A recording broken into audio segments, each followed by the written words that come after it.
এই হাসপাতালগুলোকে রেলওয়ে হাসপাতাল এবং জেনারেল হাসপাতাল করে দেব।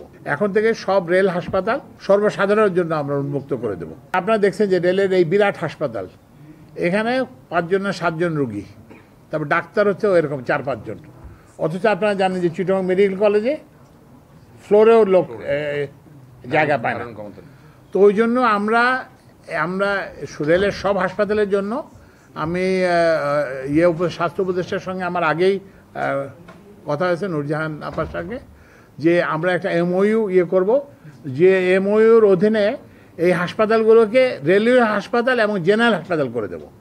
মানে এর ফলে হচ্ছে যে রেলের লোক ছাড়াও এখানে যে কোনো সাধারণ রোগী চিকিৎসা গ্রহণ করতে পারবেন। এবং এইটা করার এটা আমরা এমওইউ সহসা করব সমস্ত রেলওয়ে হাসপাতালের জন্য।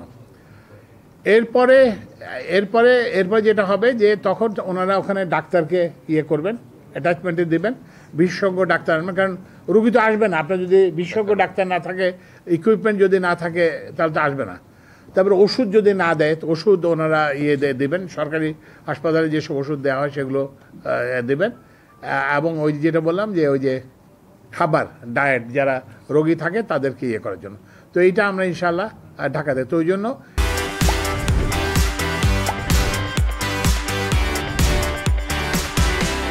এখন থেকে সব রেল হাসপাতাল রেলের ইয়েদের জন্য অগ্রাধিকার থাকবে এবং রেলের কর্মকর্তা কর্মচারীরা এখন যে সুবিধা পান সেই সুবিধা অব্যাহত থাকবে, কিন্তু এটা সর্বসাধারণের জন্য আমরা উন্মুক্ত করে দেব রেলের ইয়ের জন্য। ওখানে একটা মিউজিয়াম আছে, রেলের মিউজিয়াম আছে।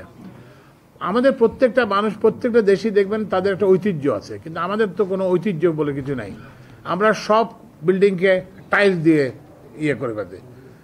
তো আমি ওখানে স্পষ্টভাবে বলছি যে এগুলো কিন্তু না, এটা রেস্টোরেশন হবে। ওই যে ভেঙে গুঁড়ায় সমান করে একটা নতুন বিল্ডিং, এটা হবে না।